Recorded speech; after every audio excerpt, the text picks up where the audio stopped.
Bonjour, c'est André Vincent.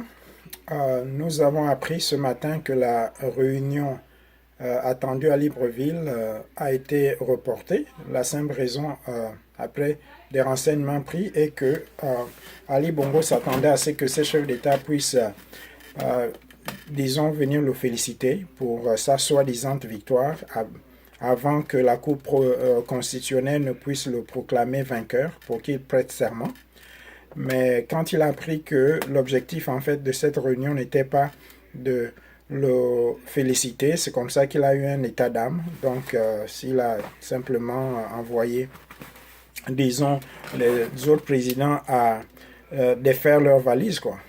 Bon, maintenant, il se trouve que M. Idriss Déby, le soi-disant, bien sûr, représentant de l'Union africaine, c'est lui l'autorité suprême, bien sûr, a suggéré que qu'il y ait que l'élection soit refaite dans l'Outaouais et aussi dans l'Ogooué maritime, parce que pour lui, c'était trop flagrant cette triche, donc il voulait trouver des voies et moyens pour essayer d'amoindrir, pour ménager son ami, pour qu'il prenne le pouvoir, mais bon, bien entendu, le camp de M. Ping ne peut pas accepter cela.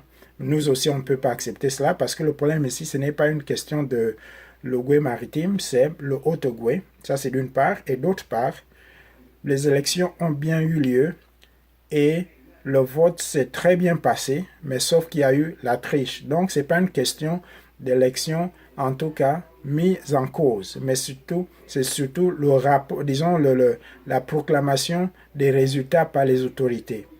Les procès-verbaux de bureau par bureau existent. Donc, là n'est pas le débat. Donc, c'est ce que M. Idriss Déby, en tout cas, voudrait proposer comme solution. Donc, vous comprenez, c'est ça les sorciers africains. Bon, il y a des Africains qui disent, voilà pourquoi vous aimez trop, vous, disons, demander aux Occidentaux ou aux Blancs de venir régler vos problèmes. Mais on le demande parce qu'au moins, ils comprennent les règles de droit, ils comprennent, disons, la justice. Mais en Afrique, Idriss Déby d'abord, il y a des soldats tchadiens au Gabon qui sont des mercenaires, qui sont venus au Gabon. Parce que même quand il s'agit des armes qui sont venues d'Ukraine ou de la Russie, ces armes-là qui étaient impliquées dans tout ça, on a parlé aussi du Tchad là-dedans. Donc Idriss Déby est mal placé pour parler, pour être, disons, le médiateur. C'est pourquoi nous nous opposons à ça. Ça, c'est d'une part. D'autre part, nous connaissons qu'Idriss Déby, c'est un dictateur. Combien de temps il a fait à la tête de son pays? Comment se sont passées les élections? C'est cette expertise qu'il voudrait venir partager avec Ali Bongo. Mais nous disons non. Nous disons non. C'est pourquoi, en fait, nous faisons plus confiance à l'Union européenne, à la France et aussi aux États-Unis. Le recomptage ou la révision plutôt des procès-verbaux bureau par bureau est l'idéal. Et c'est pourquoi nous étions contents quand nous avons vu, disons, la réaction du département d'État. J'ai mis ça sur ma page, c'est sur Facebook, et j'ai traduit en français. Donc, eux, au moins, ils ont une solution équilibrée. Parce que comment voulez-vous qu'on puisse refaire les élections dans le Goué maritime alors que le Goué maritime n'a eu aucun problème?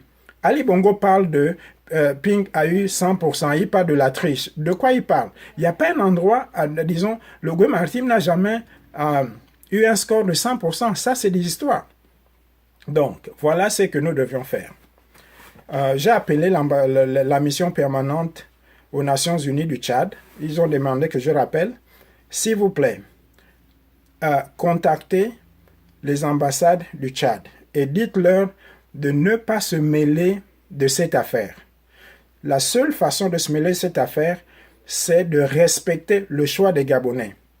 Mais les négociations à la Déby, nous ne voulons pas. Et je voudrais, vous qui êtes en Europe, nous qui sommes aux États-Unis, que nous donnions un message clair à tous ces chefs d'État. Si vous connaissez, disons, les numéros de téléphone ou encore les emails des chefs d'État impliqués dans la négociation, nous ne voulons pas qu'ils puissent en tout cas faire plaisir, disons, à Ali Bongo. Nous voulons qu'ils puissent se soumettre à la volonté du peuple. La négociation à la Idriss Déby, nous n'en voulons pas.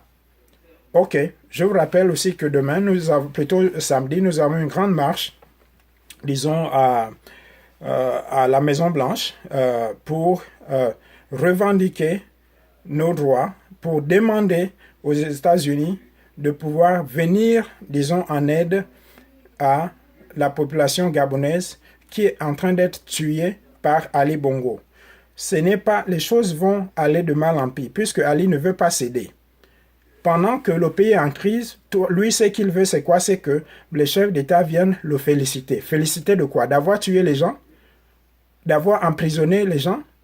Ou le féliciter d'avoir martyrisé la population et aussi les opposants? Il n'y a pas de félicitations. Tout ce que nous voulons, c'est quoi? Idriss Déby, dis à ton gars de partir. C'est tout ce que nous avons besoin. Dis à ton gars d'accepter la volonté de la population. Appelez, disons, les ambassades et dites à ces ambassades de se mettre à l'écart. Nous ne voulons pas que Déby puisse aider Ali Bongo à se pérenniser encore au pouvoir comme il est en train de le faire au Tchad. Un médecin aveugle, comment il peut soigner, disons, un malade? Lui-même, c'est un aveugle, Idriss Déby.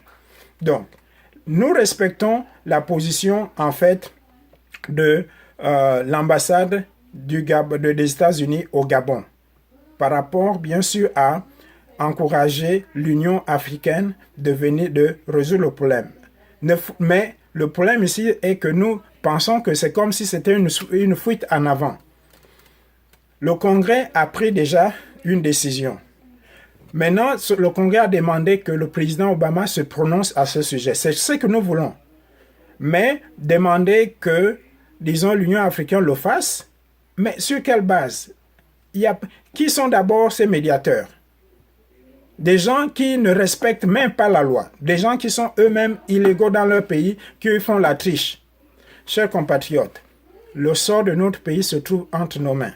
Mais aussi les Occidentaux, dans cette situation-là, par rapport au rapport de l'Union européenne, sont les mieux placés à nous aider à régler ce problème. Donc, il faut que la pression continue. La pression de la rue doit continuer. L'insurrection doit continuer.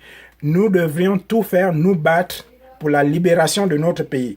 Nous avions eu une émission avec les Ivoiriens hier et nous nous sommes rendus compte que, en tout cas, ces Ivoiriens, tout ce qu'ils veulent, c'est quoi? Ils demandent que Jean Ping avec Ali Bongo forment un gouvernement dont Jean Ping serait, disons, le Premier ministre. Mais ça, c'est une abomination. C'est une abomination. Jean Ping ne sera Premier ministre de personne. Ali Bongo ne peut plus être, même dans le gouvernement de Jean Ping. Ali Bongo doit dégager. J'ai appris que Don Sima et puis Ben Moubamba sont en train de jouer le jeu. Mais Don Sima, regarde les gens qui meurent. Ben Moubamba, regarde les gens qui meurent. Il ne faut pas être arriviste. Soyons sérieux. C'est pour le bien de notre pays. Nous devions tout faire pour dégager Ali Bongo. Le système criminel intégré, le psychopathe, maladie mentale, l'obsédé du pouvoir, Ali Bongo doit partir. Et c'est la population qui doit le faire partir. Le président Obama a dit ceci. Les jeunes, quand, disons, les Occidentaux vous imposent un leader, c'est à vous les jeunes de vous battre pour l'enlever. C'est ce que le président Obama a dit dans un de ses discours. Sarkozy nous a imposé Ali Bongo. Maintenant, c'est à nous de le dégager. Et c'est pourquoi d'ailleurs, les gars de la France qui sont partis au siège des Républicains demandaient à Sarkozy de venir prendre son type. Ils avaient raison. Alors, chers compatriotes, Ali doit partir. Ok, merci.